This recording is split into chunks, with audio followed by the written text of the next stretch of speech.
എല്ലാ പ്രിയപ്പെട്ട കൂട്ടുകാർക്കും എ പ്ലസ് വിനേഴ്സിൻ്റെ മറ്റൊരു എപ്പിസോഡിലേക്ക് സ്വാഗതം. ഇന്ന് നമ്മൾ ചർച്ച ചെയ്യുന്നത് +2 ബിസിനസ് സ്റ്റഡീസിൻ്റെ 3-ാമത്തെ അധ്യായത്തിലെ ഒരു ടോപ്പിക്കാണ് ഡയമെൻഷൻസ്, ഫാക്ടേഴ്സ്, എലമെൻറ്റ്സ്. ഇതിൽ ഏത് രീതി വേണം ചോദിക്കാം. Of business environment. ബിസിനസ് എൻവയോൺമെൻറ്റ്സിൻ്റെ എലമെൻറ്റ്സ് എന്തൊക്കെയാണ്, അല്ലെങ്കിൽ എന്തൊക്കെ ഘടകങ്ങളാണ്, എന്തൊക്കെ രീതിയിലാണ് ഒരു ബിസിനസ് എൻവയോൺമെൻറ്റ് എന്ന് മനസ്സിലാക്കി തരുവാനാണ് ഇന്നത്തെ വീഡിയോയിൽ ശ്രമിക്കുന്നത്. അപ്പോൾ വളരെ ശ്രദ്ധയോടെ പഠിക്കേണ്ട ഒരു ടോപ്പിക്കാണ്. കാരണം 3-ാമത്തെ പാഠത്തിൽ നിന്ന് എപ്പോഴും ചോദിക്കുന്ന ഒരു ചോദ്യമാണിത്. വേറൊരു ചോദ്യം അതിനകത്തൊന്നും അത്ര പ്രാധാന്യമുള്ളതില്ല. പിന്നെ വരുന്ന ലിബറലൈസേഷൻ, പ്രൈവറ്റൈസേഷൻ, ഗ്ലോബലൈസേഷൻ എന്ന് പറയുന്നൊരു ടോപ്പിക്ക് ഉണ്ടാവുള്ളൂ. അതുകൊണ്ട് തന്നെ ഈ ടോപ്പിക്ക് വളരെ പ്രാധാന്യം അറിയിക്കുന്നതാണ്. Dimensions of business environment include economic, social, political, technological and legal conditions. 5 പ്രധാനപ്പെട്ട കാര്യങ്ങളാണ്. 1 economical, 2 social, 3 technological and legal. ഇത്രയും കാര്യങ്ങളാണ് അതിനകത്ത് ഉൾക്കൊള്ളുന്നത്. ഇൻഫ്ലുവൻസ് ഓഫ് ദീസ് ഫാക്ടേഴ്സ്, അതായത് ഈ 5 ഘടകങ്ങൾ അതിൻ്റെ ഇൻഫ്ലുവൻസ് കാരണം are very relevant in decision making process and for improving the performance of a business enterprises. ഒരു ബിസിനസ് സ്ഥാപനത്തിൻ്റെ വളർച്ചയ്ക്ക് ഈ 5 ഘടകങ്ങൾ, അവരുടെ തീരുമാനം എടുക്കുന്നതിന്, വളർച്ചയ്ക്ക് ഒക്കെ ഈ ഘടകങ്ങൾ ആവശ്യം. The various factors constituting the general environment of business is given below. അതിനെക്കുറിച്ചുള്ള കൂടുതൽ ഡീറ്റെയിൽസ് താഴെ പറയുകയാണ്. എന്തൊക്കെയാണെന്ന് നമുക്ക് നോക്കാം. ഒന്നാമത്തേത് economic environment. Economic environment refers to all factors that have an economic impact on business. Economic impact ബിസിനസ്സിനകത്ത് വരുത്താൻ കഴിയുന്ന എല്ലാ ഘടകങ്ങളെയും വിളിക്കുന്ന പേരാണ് എക്കണോമിക് എൻവയോൺമെൻറ്റ്. ബിസിനസ്സിനകത്ത് എക്കണോമിക് ചേഞ്ചസ് വരുത്താൻ കാരണമായി തീരുന്ന ഘടകങ്ങൾ. ഇറ്റ് ഇൻക്ലൂഡ്സ്, ഇതൊന്ന് പ്രത്യേകിച്ച് ഓർക്കണം, ഞാൻ അതുകൊണ്ട് വെച്ച് ഹൈലൈറ്റിംഗ് ചെയ്ത് വെച്ചിരിക്കുന്നത്. കാരണം പരീക്ഷയ്ക്ക് എക്സാമ്പിൾ പറഞ്ഞ് ചോദിക്കും, മാച്ചസ് ദ ഫോളോയിങ് ആയിട്ട് ചോദിക്കും. Tax and interest rate, insurance, foreign investment, corporate profit, inflation rate, employment rate, foreign trade balances, liberalisation, privatisation, disinvestment.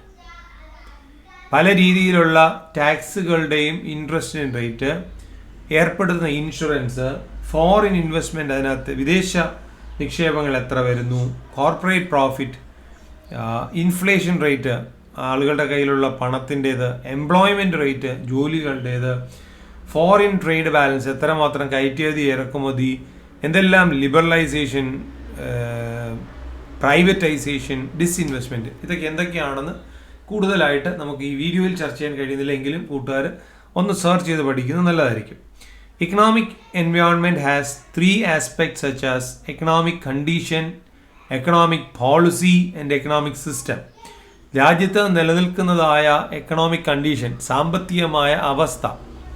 രണ്ടാമത്തേതാണ് economic policy, എടുക്കാൻ പോകുന്ന എക്കണോമിക് തീരുമാനങ്ങൾ എന്തൊക്കെ, അതിനെ ഭാവിയിൽ എങ്ങനെയെല്ലാം ബാധിക്കും. And third one economic system. Economic system, ഇവിടെ എടുക്കുന്ന സാമ്പത്തികമായ രീതികൾ.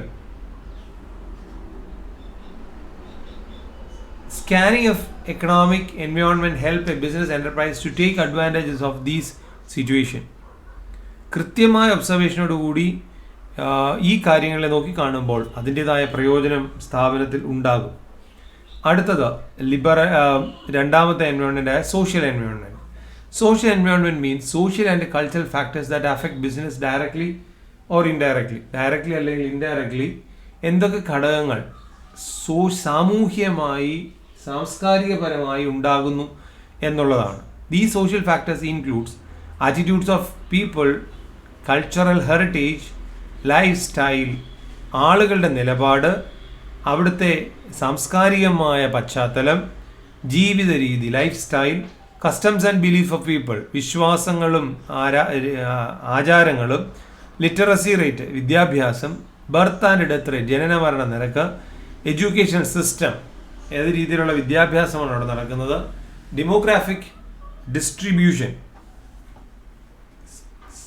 സാധ്യതകൾ, സാഹചര്യങ്ങൾക്കനുസരിച്ച് സ്ഥലങ്ങളുടെ വിഭജനം, ഇതെല്ലാം അതിനെ ബാധിക്കും. Social environment, various social problems like concern for environment, demand for socially responsible making, need for safety in product etcetera also affect. ദേശത്തോട് അല്ലെങ്കിൽ പ്രകൃതിയോടുള്ള മനുഷ്യൻ്റെ നിലപാട്, എത്രമാത്രം ആളുകൾ സോഷ്യലി റെസ്പോൺസിബിൾ ആണ്, സമൂഹത്തോട് എത്രമാത്രം കടപ്പെട്ടവരാണ്, പ്രോഡക്റ്റിനോട് അല്ലെങ്കിൽ പ്രൊഡക്ഷനോട് എത്രമാത്രം ശ്രദ്ധാലുക്കളാണ്, ഇതിനെയൊക്കെ ആശ്രയിച്ചായിരിക്കും സോഷ്യൽ എൻവയോൺമെൻറ്റ് തീരുമാനിക്കുക. The business should adopt a business strategy which should be suitable to socio cultural environment. ഒരു ബിസിനസ് തുടങ്ങുമ്പോൾ എപ്പോഴും സോഷ്യോ കൾച്ചറൽ എൻവയോൺമെൻറ്റിനോട് ബേസ് ചെയ്ത് വേണം അത് തുടങ്ങുവാൻ എന്നുള്ള കാര്യം വളരെ കൃത്യമായി ഓർക്കേണ്ടതാണ് ഒരു ബിസിനസ്സുകാരൻ. അടുത്തത് പൊളിറ്റിക്കൽ എൻവയോൺമെൻറ്റ്. നമ്മൾ ആദ്യം പഠിച്ചത് എക്കണോമിക് എൻവയോൺമെൻ്റ് ആണ്. ഒരല്പം വ്യത്യാസപ്പെടുത്തിക്കൊണ്ട് political environment. Political and government environment means attitude of government towards business. ഒരു സ്ഥലത്തെ ഗവൺമെൻറ്റിൻ്റെ ആറ്റിറ്റ്യൂഡ് എങ്ങനെയിരിക്കും, അതിനെ ആശ്രയിച്ചായിരിക്കും ആ സ്ഥലത്ത് ഒരു ബിസിനസ് വരുന്നത്. ചില സ്ഥലങ്ങൾ, ചില സംസ്ഥാനങ്ങൾ കൂടുതലായി ഇൻഡസ്ട്രീസിനെ വെൽക്കം ചെയ്യുന്നതാണ്. അവിടെ ലോകത്തുള്ള എല്ലാ ഇൻഡസ്ട്രീസ് അവിടെ കൊണ്ട് തുടങ്ങാൻ അവർ ശ്രമിക്കും. അങ്ങനെ മാത്രമേ അവിടെ വളർച്ച ഉണ്ടാകുന്നുള്ളൂ അവർക്കറിയാവുന്നതുകൊണ്ട് തന്നെ. ചില സ്ഥലങ്ങളിൽ നേരെ തിരിച്ചാണ്, അവർക്കൊരിക്കലും അങ്ങനെ ഒരു പ്രതിബദ്ധതയൊന്നുമില്ല. അവിടെ ഉണ്ടെങ്കിൽ ഉണ്ടായാൽ മതി, ഇല്ലെങ്കിൽ ഇല്ല. പക്ഷേ വളരെ കൃത്യമായി ആ സ്ഥലത്തിൻ്റെതായ ഒരു പശ്ചാത്തലം മെയിൻറ്റെയിൻ ചെയ്യണമെന്ന് ആഗ്രഹിക്കുന്നുണ്ട്. അപ്പം attitude of the government towards business എപ്പോഴും ബാധിക്കുന്നതാണ്. Stability of government and policies of ruling party has great impact own business. അവിടുത്തെ പൊളിറ്റിക്കൽ പാർട്ടിയുടെ സ്ഥിര നിലനിൽപ്പും അതുപോലെ തന്നെ റൂളിംഗ് പാർട്ടിയുടെ നിലപാടുകളും ഒക്കെ ബിസിനസ്സിനെ ആശ്രയിക്കാം. ഇത് രണ്ടും, ഈ പറഞ്ഞ 2 പോയിന്റുകളും ഉറപ്പായിട്ടും കൂട്ടുകാർ ഓർത്തിരിക്കുക. കാരണം ഇത് പരീക്ഷയ്ക്ക് നേരത്തെ പറഞ്ഞ പോലെ മാച്ച് ദ ഫോളോയിങ് ആയിട്ട് ചോദിക്കാനുള്ള സാധ്യത കൂടുതലാണ്. അതുകൊണ്ട് ഇത് രണ്ടും കൂട്ടുകാരെ ഓർത്തിരിക്കേണ്ടത് ആവശ്യമാണ്. Political ideology of the government, philosophy of the political party, relation of state and central government are the elements of political environment. പ്രധാനമായും 3 എലമെൻ്റാണ് പറഞ്ഞിരിക്കുന്നത്. Political ideology of the government, അത് തന്നെ നേരത്തെ പറഞ്ഞു. 2 philosophy of the political party. 3 relation of state and central government. ഇത് 3ഉം വളരെ കൃത്യമായി ബാധിക്കും.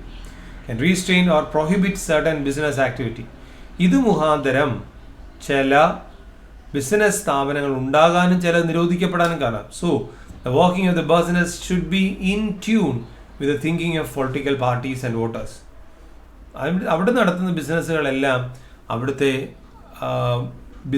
പൊളിറ്റിക്കൽ ഐഡിയോളജിയുമായി ബന്ധപ്പെട്ടതായിരിക്കും. അടുത്ത ടെക്നോളജിക്കൽ എന്ന് പറഞ്ഞാൽ നിങ്ങൾക്ക് പെട്ടെന്ന് മനസ്സിലാവും. ടെക്നിക്സ്, എന്തൊക്കെ സാങ്കേതിക വിദ്യകളാണ് ഉപയോഗിക്കുന്നത് എന്നുള്ളതിനെ ആശ്രയിച്ച്.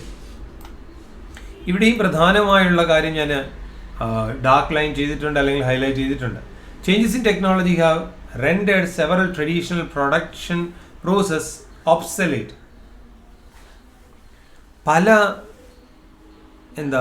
തലമുറകളായി പിന്തുടർന്നു വന്നിരിക്കുന്ന കാര്യങ്ങൾ അതിൻ്റെ ഫലമായി ഇല്ലാതായിട്ടുണ്ട്. പുതിയ ടെക്നോളജി ആവശ്യപ്പെടുന്ന അനുസരിച്ച് ഇല്ലാതാക്കിയിട്ടുണ്ട്. Several new products with added value series have replace conventional products. പല പുതിയ പ്രോഡക്റ്റുകൾ ഇൻട്രൊഡ്യൂസ് ചെയ്യപ്പെട്ടപ്പോൾ പഴയ പല പ്രോഡക്റ്റുകളും അപ്രത്യക്ഷമായിട്ടുണ്ട്. Introducing of digital camera, internet banking, ATM, phone banking are some of examples of this. പുതിയ ഡിജിറ്റൽ ക്യാമറ വന്നാൽ പഴയ ഫിലിമും വലിയ ക്യാമറയും ഒക്കെ അപ്രത്യക്ഷമായി. ഇപ്പോൾ മൊബൈലിൽ നമ്മൾ ഡിജിറ്റൽ ക്യാമറ എടുക്കുന്നുണ്ട്. അപ്പോൾ അതുകൊണ്ട് ഇതെല്ലാം വലിയ വലിയ കാര്യങ്ങളെല്ലാം അപ്രത്യക്ഷമായി. The preferences and liking of consumers change with technological advancement.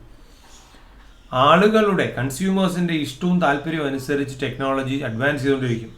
Luxuries of yesterday become the necessities of today. ഇന്നലെ ലക്ഷറി നമ്മൾ വിശേഷിപ്പിച്ചതല്ല, ഇന്ന് ആവശ്യങ്ങളായി മാറി. Every business organization should make use of the advantage of technological innovations with a view to improve quality of product. എല്ലാ business സ്ഥാപനങ്ങളുടെയും മനസ്സിലിരിക്കേണ്ട ലക്ഷ്യം ഉണ്ടാക്കിയെടുക്കുന്ന പുതിയ കാര്യങ്ങൾ മുഖാന്തരം സമൂഹത്തിന് പ്രയോജനം ഉണ്ടാക്കിയെടുക്കുക. ടെക്നോളജിക്കൽ ഇന്നോവേഷൻസ് എത്രയും കൂടുതൽ ഉപയോഗിക്കാമോ അത്രയും കൂടുതൽ ഉപയോഗിച്ച് ഏറ്റവും നല്ല പ്രോഡക്റ്റിനെ ഉണ്ടാക്കിയെടുക്കുക എന്നുള്ളതായിരിക്കണം. അപ്പോൾ 4 പറഞ്ഞു: ഇക്കണോമിക്കൽ, സോഷ്യൽ, പൊളിറ്റിക്കൽ, ടെക്നോളജിക്കൽ. അതിൻ്റെ last one legal environment. Legal environment എന്ന് പറഞ്ഞാൽ legal environment involves legislation passed by the parliament and state legislature, central ഗവൺമെൻറ്റിൻ്റെയും സ്റ്റേറ്റ് ഗവൺമെൻറ്റിൻ്റെയും നിയമനിർമ്മാണങ്ങൾ അതിനെ ആശ്രയിച്ചുണ്ടാകുന്ന എൻവയോൺമെൻറ്റാണ്. Legal environment can be defined as the legal enactments made by the government with a view to control the business. ബിസിനസ്സിനെ നിയന്ത്രിക്കുക തന്നെ പൂട്ടുക എന്നല്ല അർത്ഥം.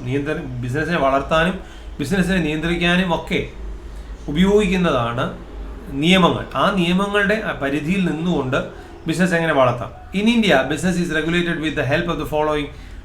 ചില നിയമനിർമ്മാണങ്ങൾ താഴെ പറഞ്ഞിരിക്കുന്നു. അതിലൊന്ന് ട്രേഡ് മാർക്ക് ആക്ട് 1969. ഇത് കൂട്ടുകാർ പഠിക്കേണ്ടത് വളരെ വളരെ വളരെ വളരെ ആവശ്യമാണ്. കാരണം ഒരു മാർക്കിന് വളരെ നിസ്സാരമായിട്ട് ഇതിലെ ഒരു ചോദ്യം ചോദിക്കാം. ഒരു ഇയർ മാത്രം കാണാൻ പഠിച്ചാൽ മതിയാവും. Trade mark act 1969, companies act 2 ഉണ്ട്. 1956 ഉണ്ടായി. 2012 അത് എഡിറ്റ് ചെയ്തു, പുതിയ രീതിയിൽ അത് കൊണ്ടുവന്നു. Essential commodities act 1955, industrial dispute act 1947, consumer production act 1986, factories act 1948, industrial dispute act 1947 നമ്മൾ മേളിൽ പറഞ്ഞതാണ്. Workmen compensation act 1923. ഇത് ചില എക്സാമ്പിൾ മാത്രമാണ്. ഇത്രയും കാര്യങ്ങളാണ് ഈ വീഡിയോയിൽ നമുക്ക് ചർച്ച ചെയ്യാനായിട്ടുള്ളത്. പഠിക്കുവാൻ ഇടയാകട്ടെ. എല്ലാ വിജയാശംസകളും നേരുന്നു. നന്ദി, നമസ്കാരം.